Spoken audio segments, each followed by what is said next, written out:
I was 5 years old when the sanctuary opened up, and I remember it being a packed house. That's about all I remember.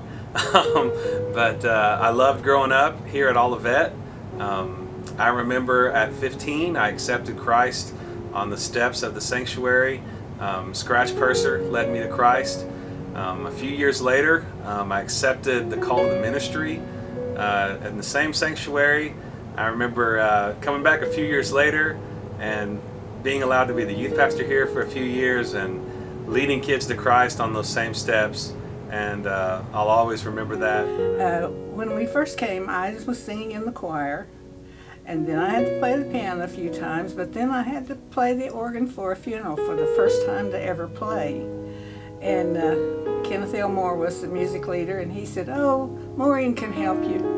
And yeah, a lot of help for one time, but the Lord helped me through it, and I played for quite a few times after that.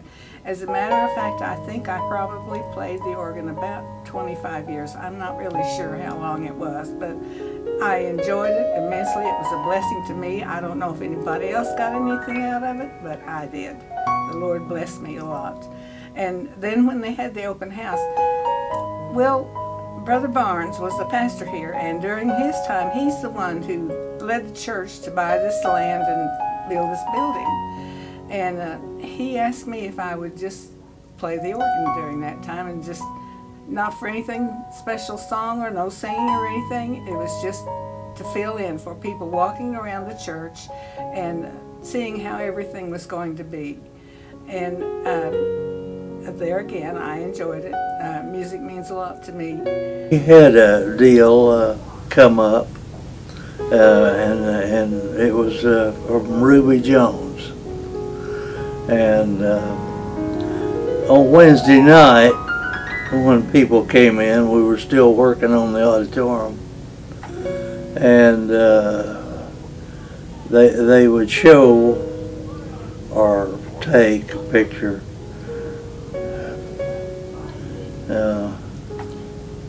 Ruby was working here at that time. Right, and there was some people that wanted to see in the auditorium, and the lights were out because of construction, you know. And she wanted to see that, and I said, well, it's you know, it's dark in there, and the other people was wanting to look too. And I said, but now there's a light switch on the other side here, and if you go across there, well, you'll have to turn the light on. But to Ruby, he said this to Ruby. And they finally decided which ones was going, and they took off Ruby first, you know, leading them, and the water was in the thing. And that ended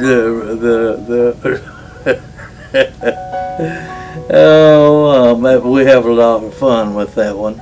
We've been here 2 years when the auditorium was built. Brother Hoyt was our pastor. The things that I can remember most about the auditorium itself is that Brother Hoyt stomped around a lot on the stage. He's left his footprints there. I think he and Matt would have made a really good pair. They would have jumped around on the stage together. A lot of sweet souls that we've already lost and gone to heaven, but we had some really sweet times with the people. Mita and Martha and Miss Roby's already been mentioned, but it's just been a real pleasure. Our grandchildren, for sure, came to know the Lord here and were baptized. Our children were saved and baptized through Falls Creek, and then came back to church and were baptized. So it does hold a very, very special place in our heart. Olivet's my home. I just love Olivet for so many, many reasons. Well, one of the things about this time of our being here is we're getting ready for this remodel project, and I can remember when we had only been here a short while when we started going out and getting pledges to build the auditorium that we're in now. And I know that that was a great opportunity for a lot of people. We had a lot of people that really came closer to the Lord during that time. We reached out and visited people, and there were a lot of people I know that just rededicated their lives, and because of the project itself, you know, when we have things like that going on, and I see that in this remodel project now. This is I look at it as an opportunity, and if you can't be excited about what we're doing, then there's something wrong, because I think this is an exciting time. I think it's an opportunity for growth. I think it's a time which, if we approach it in the right way, we'll see a big-time explosion of energy in our church, just rededication, if you would. I'm Karen Mallory, and this is my husband Rick. We were married in the old sanctuary almost 40 years ago. When the new sanctuary was built, our son Matthew was the first one to be baptized in it, and Brother Hoyt baptized him. Brother Hoyt wasn't baptizing at that time, but he wanted to do the first one in that auditorium, and he baptized Matthew, and all three of our children were saved in that auditorium and were baptized, and so it's very dear to us. We've had a lot of good memories there. We have seen a lot of weddings, a lot of salvations of friends and loved ones, and funerals too.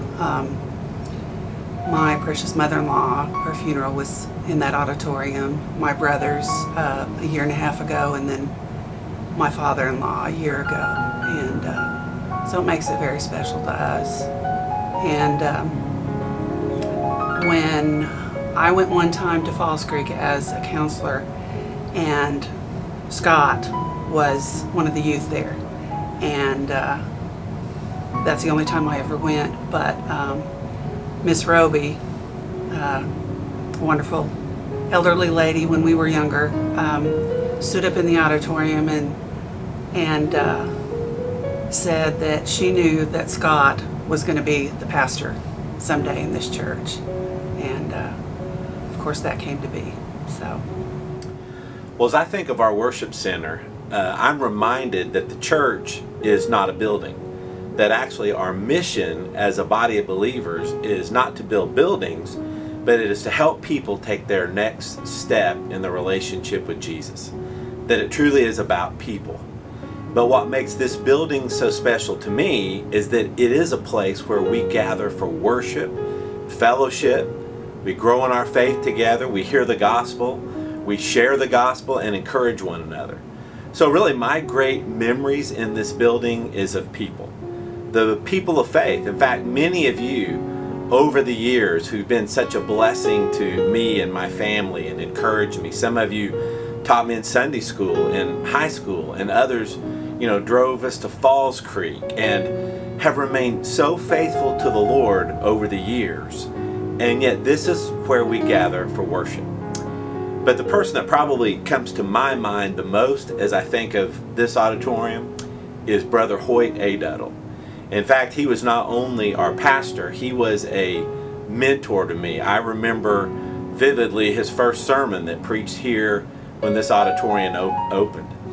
But you know, what I'm reminded of as we not only think about our past and look to the future is what Brother Hoyt shared so many times, and you know what I'm going to say, that the best is yet to come. In fact, we are not just celebrating the past, but we are actually looking forward to God's great future. In fact, the renovated auditorium is special because it is where this current and future generations will gather for worship. In fact, this is a place where a body of believers will come to know Christ better and seek the Lord together, serve the Lord, share the good news, and by the grace of God, that it will make an eternal impact on our lives, on our families, our community, this state, and literally around the world. Our vision is to make a kingdom impact, a great commission-driven church.